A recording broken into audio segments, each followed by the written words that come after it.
बात इतनी है कि जो जेनेटिकली मॉडिफाइड अप्रूवल कमेटी है उसने DMH11 सरसों के बीज को मंजूरी दी है।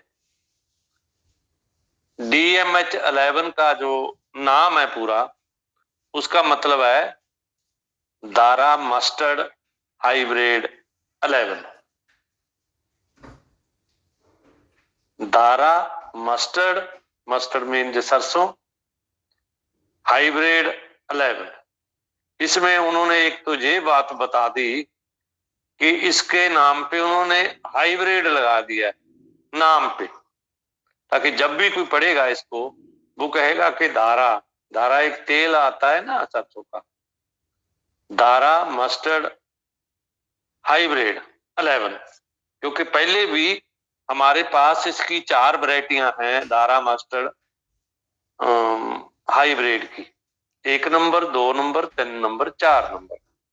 अब इन्होंने 11 नंबर को जेनेटिकली मॉडिफाइड के पर्दे में डाल के वो उसी वैरायटी को ही मतलब उसका पर्दा डाल दिया और उसको DMH11 का नाम दे दिया, ताकि फार्मर और आम लोग धोखे में रहे। क्योंकि पहले भी बहुत सारे फार्मर हैं जो DMH1, DMH2, DMH3, DMH4 की बुआई करते हैं, वो सिर्फ हाइब्रिड सरसों है। एक तो इनकी चालाकी ये है जिसके बारे में हमें समझना चाहिए।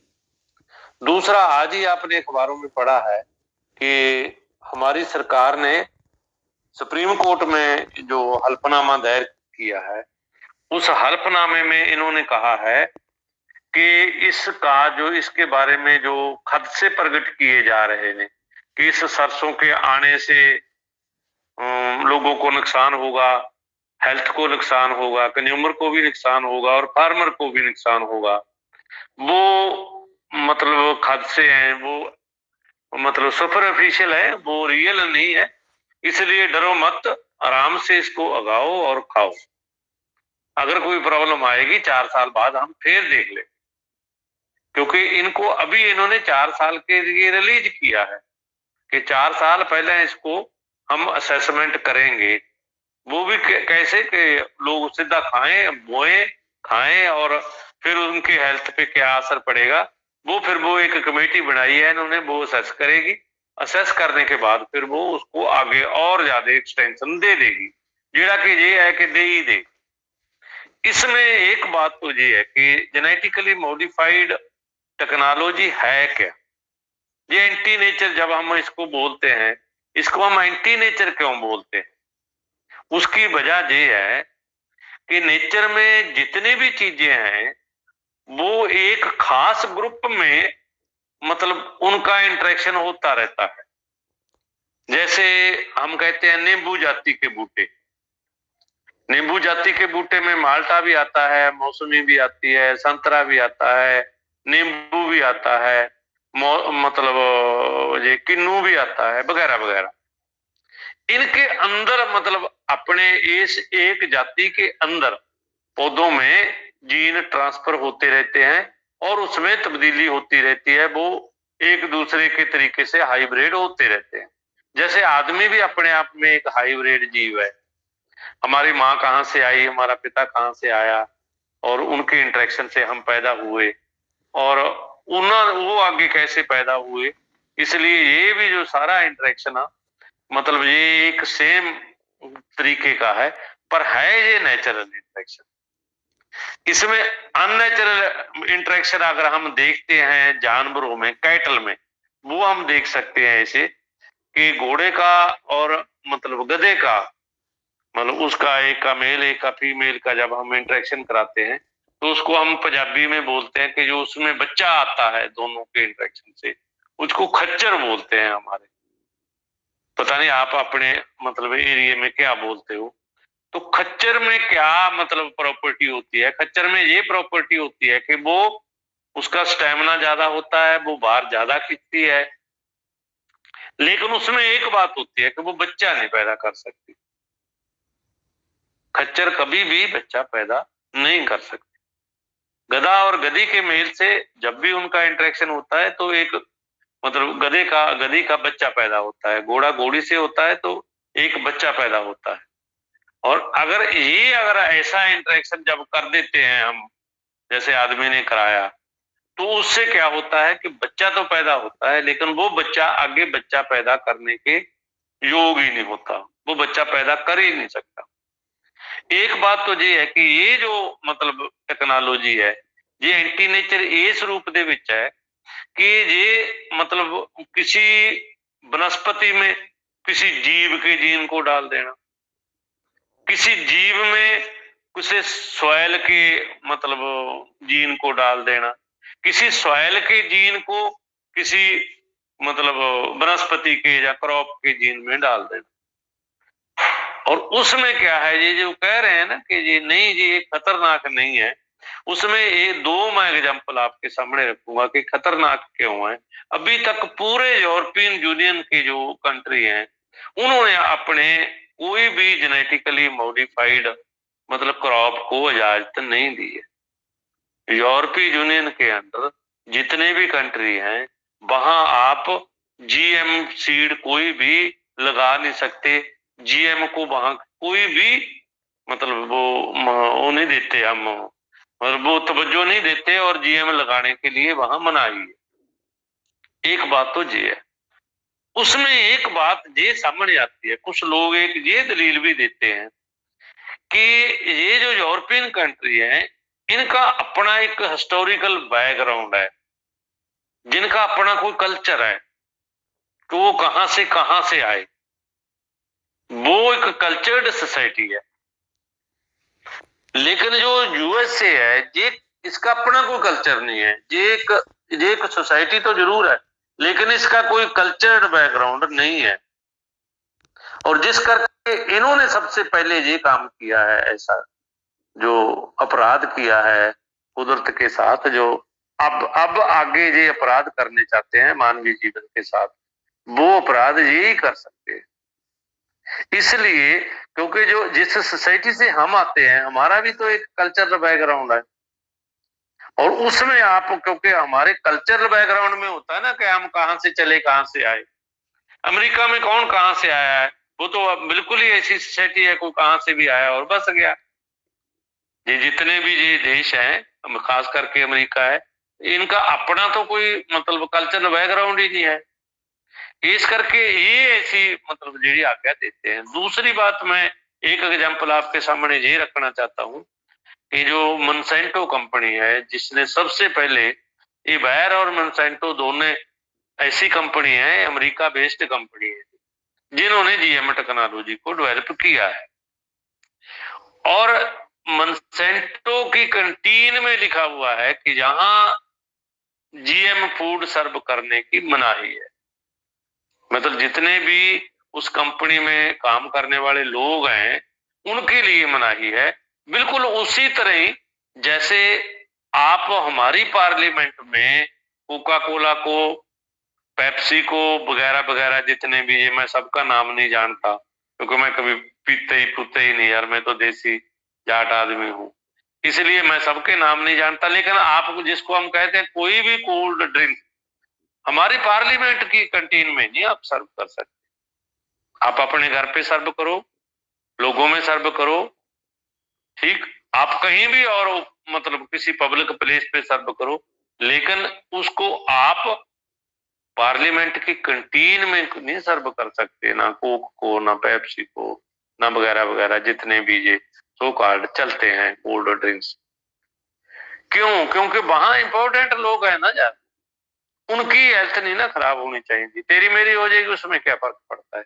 पब्लिक की हो जाए, पब्लिक खाए पिए वो तो ऐश करे ना, पर उनको उनकी स्वास्थ्य का हमें ख्याल रखना है। तीसरी बात, मैं जो इस सरसों के बारे में ये कहना चाहता हूं कि ये हर्बिसाइड टॉलरेंट है। शायद आपने सुना होगा कि जिसको एचटी बोलते हैं। एचटी का मतलब है हर्बिसाइड टॉलरेंट। हर्बिसाइड टॉलरेंट का मतलब क्या होता है? उसका मतलब होता है कि कोई भी हर्बिसाइड आप इस पे डाल दो, ये मरेगी नहीं। जैसे फॉर एग्जाम्पल जो खेती करते हैं वो जानते हैं कि सरसों में बथुआ होता है, जिसको पंजाबी में बाथू कहते हैं, कुछ लोग बथुआ बोलते हैं। बाथू को, जब बथुआ को मारने के लिए एक हर्बिसाइड आती है, उसका नाम है 2,4-D। 2,4-D अगर आप सरसों पे करोगे तो वो बथुओं को भी मार देगी, सरसों को भी मार देगी। कोई भी चौड़े पत्ते वाला, चाहे वो नदीना चाहे वो क्रॉप हो, वो सबको मार देगी। ये 2,4-D ऐसा करती है। लेकिन इस पे उन्होंने एक हर्बिसाइड टॉलरेशन पैदा कर दी है कि आप सबसे जो खतरनाक हर्बिसाइड है उसका नाम है राउंड अप। राउंड अप ऐसा मतलब हर्बिसाइड है, वो किसी को नहीं छोड़ता। इवन दूब घास, जिसको घास बोलते हैं, जो सबसे ज्यादा हार्ड मतलब एक वैरायटी है हमारे, जिसको हम नदीन बोल देते हैं, जब वो, जिसको हमारे मतलब वो बहुत ज्यादा शक्तिशाली है। अगर कोई पशु बीमार हो जाता है तो अभी भी डॉक्टर सजेस्ट करते हैं कि यार इसको हेल्दी करने के लिए कहीं से घास लाओ और उसको खिलाओ, ताकि उसमें इतने मिनरल और इतना मतलब उसमें पौष्टिकता है कि ये आपका जेड़ा कैटल है ये जल्दी स्वस्थ हो जाएगा। वो घास को भी मार देता है। लेकिन आप अगर राउंड अप ये जी अपना DMH11 पे कर दोगे तो ये नहीं मरेगी, बाकी सब मर जाएगी। अब इसमें इतनी मतलब पावर उन्होंने डाल दी किसी तरीके से जीन वगैरह के जरिए, तो फिर आप ये क्यों, ये कैसे कह सकते हैं कि यार नहीं ये खतरनाक नहीं होगी, ये आदमी की हेल्थ पे खतरा नहीं पैदा करेगी। क्योंकि एक बात ये है कि सरसों की जो प्रोडक्शन है और उसके लिए सबसे जो ज्यादा काम करते हैं मतलब पर परागण का, पॉलिफरेशन जिसको आप इंग्लिश में बोलते हो, पर परागण में सबसे ज्यादा काम करते हैं मधुमक्खी। मधुमक्खी है जो वो मतलब काफी दूर तक जाती है, मतलब 3-3 किलोमीटर तक भी वो जाती है शहद इकट्ठा करने के लिए। जब वो एक फूल से दूसरे फूल में बैठती है तो मतलब उसके साथ जो भी परागण होता है वो दूसरे पौधे पे चला जाता है। इससे उसमें बीज बनती है, बीज बनता है, और ऐसा बीज बनता है को जो नेक्स्ट टाइम उगरता है। और इसका जो बीज है, अगर आप नेक्स्ट टाइम आप इसको लगाओगे तो इसका बीज मतलब उगरेगा नहीं। और पहली बात तो उगरेगा ही नहीं, दूसरी बात है उस पर बीज नहीं आएगा। मतलब अगर ये सरसों मतलब GMGD मतलब DMH11 आपने इस बार लगा ली, नेक्स्ट टाइम अपने घर से वो बीज आपने लगा दिया तो वो आपको कोई प्रोडक्शन नहीं देगा। ये भी इसकी एक मतलब प्रॉपर्टी है ऐसे सरसों की। इसलिए ये जो बात हो रही है, जैसे सरकार कह रही है कि नहीं यार इससे कुछ नहीं होगा, ये सिर्फ बहलाने के लिए कह रही है। दूसरी बात ये है इसमें जो मैं नेक्स्ट बात एडिशन करना चाहता हूं कि सरकार जो ये कह रही है ना कि हम जितना भी, एक तो वो सच बोल रही है एक बात तो कि हम बाहर से मार्केट से जितना भी मतलब ये मस्टर्ड ऑयल खरीदते हैं या दूसरा भी खाने वाला ऑयल खरीदते हैं वर्ल्ड मार्केट में से, वो सारा ही GM है। इसमें काफी उनकी बात ठीक है कि ये GM सबसे सस्ता मिल जाता है, इसलिए ये GM खरीद के मार्केट में से उसको अच्छे अट्रैक्ट मतलब पैकिंग में कंपनियां उनको लोगों को देती है और लोग उसको खाते हैं, और किसी ना किसी तरीके से उसका असर हो रहा है लोगों की हेल्थ पे। पर अभी बहुत सारा GM दुनिया में नहीं है, अभी इसका स्टार्टिंग पॉइंट ही है, जिस करके अभी उस पे कोई बहुत ज्यादा इफेक्ट है जो लोगों की हेल्थ पे नहीं आ रहे। लेकिन जो सरकार ये दलील दे रही है हमारी सेंटर की सरकार कि इस मतलब इस सरसों की इस वैरायटी से हम मस्टर्ड ऑयल के मामले में हम इंडिपेंडेंट हो जाएंगे, सेल्फ सफिशिएंट हो जाएंगे, आत्मनिर्भर हो जाएंगे, हमारे को वर्ल्ड मार्केट में नहीं जाना पड़ेगा तेल खरीदने के लिए। ये बिल्कुल बकवास है। वो इसलिए है कि ये DMH की जो पहले वाली 4 वैरायटी है उनका यील्ड और उनमें मतलब ऑयल कंटेंट ज्यादा है।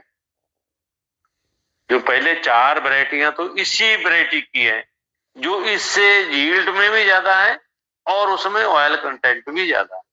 और उसके अलावा भी 2-3 कंपनियां हैं, जैसे मतलब अडवांटा की एक वैरायटी है, तो एक कंपनी है उसकी वैरायटी है, उसका यील्ड भी ज्यादा है और इससे और उसका ऑयल कंटेंट भी ज्यादा है। मतलब हमारे पास 6-7 वैरायटी मतलब इंडिया में है, प्रचलन में है, वो लोग उसको बीज रहे हैं उनको, और उसका जो प्रोडक्शन इससे ज्यादा है और उसका ऑयल कंटेंट भी इससे ज्यादा है। अगर हमारे को ऑयल खरीदना पड़ रहा है, उसकी वजह ये नहीं है कि हमारे पास मतलब अच्छी ईल्ड वाली और ज्यादा ऑयल कंटेंट वाली सरसों की वैरायटियां कम है। उसकी वजह दरअसल में ये है कि लोगों को सरसों का रेट नहीं मिला, और जिसके लिए लोगों ने सरसों बोनी फार्मर ने छोड़ दी। जब जब रकबा ही कम हो गया उसका, जिस रकबे पे आप बुआई कर रहे थे, वो रकबा ही कम हो गया, तो फिर आपको फिर खरीदनी पड़ेगी जब प्रोडक्शन ही नहीं होगी। प्रोडक्शन अब देखो कि 2 साल से सरसों के रेट मिल रहे हैं, रकबा बढ़ रहा है। जो पंजाब सरकार ने टारगेट मतलब एक रखा था कि 2024 तक हम सरसों के हेठ इतना रकबा लाना चाहते हैं, वो जब 2 साल में रेट मिले 22 में, उससे ज्यादा रकबा उनका टारगेट 22 से अचीव करके वो 24 में जाने की जरूरत ही नहीं पड़ेगी। अगर इस बार भी थोड़ा रेट ठीक ठाक रहा तो शायद 24 तक तो उससे ज्यादा और ज्यादा रकबा बढ़ जाएगा। इसलिए बात ये है कि अगर लोगों को ठीक रेट मिले और उस रेट पे लोगों की जो मस्टर्ड है, जो सरसों है, उसकी खरीद की गारंटी हो जाए, तो हमारे को वर्ल्ड मार्केट से कोई भी सरसों का तेल लेने की जरूरत नहीं है। आप 1951 का आंकड़ा देखो कि 1951 में हम दलहन में और तिलहन में दोनों में सेल्फ सफिशिएंट थे, लेकिन उनका रकबा हम कहाँ ले गए, उनमें हम पीछे क्यों चले गए? इसलिए पीछे चले गए कि हम उस रकबे में गेहूं और उस रकबे में हम गेहूं लगाना शुरू कर दिया, क्योंकि गेहूं के रेट भी थोड़े ठीक थे और गेहूं की गारंटी भी लोगों को मिली, और गेहूं मतलब उससे थोड़ी मतलब जिसको जो एक कैश क्रॉप है वो अनाज करके बिक भी जाती है। इसलिए ये जो पूरा का पूरा खेल मतलब खेला खेल रही है सरकार, वो लोगों को, फार्मर को सीड पे डिप्राइव्ड करने के लिए ये सारे का सारा काम है कि सबसे पहले फार्मर से अगर आपने जमीन खोनी है, उसको खेती से आउट करना है, तो उसकी पहली जरूरत है कि आप उसके सीड पे कब्जा कर लो, उसको सीड पे डिप्राइव्ड कर दो, कि उसके पास सीड ही मत छोड़ो। अब देखो कॉटन का सीड है, जो जब से बीटी कॉटन आया, अब जो देसी कॉटन थे अपने वो खत्म ही हो गए, और लोगों को कॉटन बीजने के लिए कंपनियों पे डिपेंड होना पड़ा। और यही हाल आने वाले दिनों में सरसों में होगा। इसलिए इसमें मैं एक बात कह के अपनी बात कहूंगा कि इसमें प्लस दोनों को मिल के पड़ेगा कि हम का खाएंगे, मतलब यूएसए में भी इसका विरोध है, यूएसए के अंदर भी इसका विरोध है, और चाइना में भी लोगों ने इसका विरोध किया था, लेकिन वहां विरोध चलने नहीं देते। वो ठीक है, कुछ डेमोन्स्ट्रेशन यूएसए में भी हुए हैं और कुछ डेमोन्स्ट्रेशन ऑस्ट्रेलिया में भी हुए हैं, लेकिन फिर भी जो लोगों की सोशियोलॉजी है ना, वो है ये प्रॉफिट बेस्ड सोशियोलॉजी। अब आप एक बार लोगों को ये दिखा दो ना, झूठा सच्चा करके, कैसे इससे प्रोडक्शन बढ़ जाएगा, आपकी इनकम बढ़ जाएगी, आप गुब्बारे न्यारे हो जाएंगे, और लोग फिर वो ना तो उसका सोशल इम्पैक्ट असेसमेंट करते हैं, ना उसका एनवायरमेंटल मतलब इम्पैक्ट असेसमेंट करते हैं, वो फिर पैसे के पीछे भाग देते हैं। इसलिए ये जो प्रॉब्लम अब आ रही है ना सारी दुनिया में, वो मेन प्रॉब्लम है कि कारपोरेट के खिलाफ जब भी कोई लड़ाई होती है तो वो कारपोरेट के दायरे में सिमट के रह जाती है। उसकी वजह यही है, मैं यही समझता हूँ कि उसकी वजह है सोशियोलॉजिकल पॉइंट कि हम सबको यही लग रहा है कि अगर ज्यादा पैसा आ जाएगा तो हम सुरक्षित हो जाएंगे। ये आम आदमी की भी यही धारणा है और ये मतलब किसी बड़े साइंटिस्ट की भी यही धारणा है। इसलिए जब तक ये धारणा नहीं टूटेगी और इस नई सोशियोलॉजी जो pro nature pro human sociology है वो आगे नहीं बढ़ेगी, तब तक इसका कोई विरोध कहीं से भी थोड़े मोटे डेमोन्स्ट्रेशन करने से ये वो करने से शायद नहीं आएगा। मेरी कोई इतना की है। बाकी आप थोड़ा मैं सर्च करके अगर कोई नेक्स्ट वाली मीटिंग में आप एजेंडा रखोगे तो उसमें मैं और भी इसको मतलब आपकी पड़ताल करके बता सकता हूँ। शुक्रिया। कर दूं उसमें ये है कि यूरोप में तो ये टोटली बैन है। पहली बात तो ये है, यूरोप में आवाज आ रही ना? आ रही अच्छा, यूरोप में ये टोटली इसलिए बैन है कि यूरोप में जीएम फूड जो है वो परमिटेड नहीं है। जो कहीं भी यूरोपियन यूनियन में परमिटेड नहीं है। ये वो एक्सपेरिमेंट करते हैं, लैब में एक्सपेरिमेंट करेंगे, टॉक्सिसिटी देखेंगे, उसके बाद वो रिजेक्ट कर देंगे। यूएसए में जो खुलेआम चल रहा है और यूएसए में जो ऑर्गेनिक करते हैं वो मार्किंग करते हैं अपनी फूड पर, मगर वहां कंपल्शन नहीं है।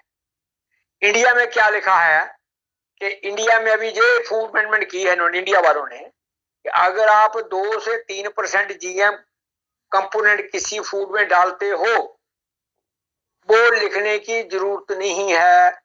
इसका मतलब ये हुआ कि अगर कंपनी बर्गर में या किसी चिकन में या किसी और चीज में या किसी और न्यूट्री में और 20% भी जीएम डाल दे तो वो कहता है कि 5% लिखने की जरूरत को नहीं थी, हमने तो थोड़ा ही डाला है ना, 5 ही है सर, ये निकलेगा चाहे बाद में 20%। एक बात जो क्वेश्चन मेन है वो ये है कि बायो जो मॉडिफाइड क्रॉप्स आ रही हैं उनसे कितनी डाइवर्सिटी है नेचर में, कितने वैरायटी है इसकी वनस्पति की, उससे उसका क्या रिएक्शन होगा किसी को कोई पता नहीं अभी तक। इसके बारे में टोटल वर्ल्ड अभी साइलेंट है। एक बात, साइल में जो माइक्रोब्स हैं कितनी वैरायटीज के हैं उनके पास, उसका जीएम क्रॉप जब लगेगी तो उसका क्या रिएक्शन होगा इसके बारे में कोई पता नहीं। एनिमल की जितनी वैरायटी है उनके बारे में क्या है कोई पता नहीं। और एक स्पेसिफिक बात कि जो बीड्स पैदा होती है नदीन वगैरह, अगर क्रॉप उनके जीएम क्रॉप उनके साथ अगर हाइब्रिड हो जाए तो वो नदीन जो है वो खत्म ही नहीं होगा। और 4-5 चीजें, 1 2 3 4 5 6 7 5-6 चीजें जो है वो ह्यूमन डायग्नोज हुई है इसकी वजह से, जिस पर फोकस है। एक तो है टॉक्सिसिटी जिसका पता लगता है ये जीएम फूड से आ जाती है, मगर ये डायग्नोज नहीं होती कि जीएम से आई है या किसी और वजह से है। एलर्जी के खा रहा हूं मैं जीएम गेहूं, एलर्जी मुझे दूध से हो रही है। खाता हूं मैं जीएम चावल, एलर्जी मुझे चिकन से हो रही है। ये डायग्नोज करना मुश्किल है कि मुझे एलर्जी किस कारण हो रही है। जो खाता हूं उसका तो पता लग जाता है, वो किस लिए डेवलप हो गई वो नहीं पता लगता। एंटीबायोटिक जो है वो एंटीबायोटिक रेसिस्टेंस हो जाता है। अगर एंटीबायोटिक आदमी खाता है तो वो जीएम फूड खाने वाले को नॉर्मल एंटीबायोटिक उस पर असर कम करती है, उसको स्टांग देना पड़ती है। इम्यूनिटी उसकी सुप्रेस हो जाती है। कैंसर जो है ये डेवलप होता है उनमें। और न्यूट्रिशन जो है, जो मिनरल्स हैं उसमें लॉस आता है, उसमें घटते हैं उनके फूड खाने से। ये 4-5 ह्यूमन हेल्थ पे उन्होंने एवरेज डायग्नोज किया हुआ है कि ये 4-5-6 इल इफेक्ट जो है वो ह्यूमन हेल्थ पर जीएम क्रॉप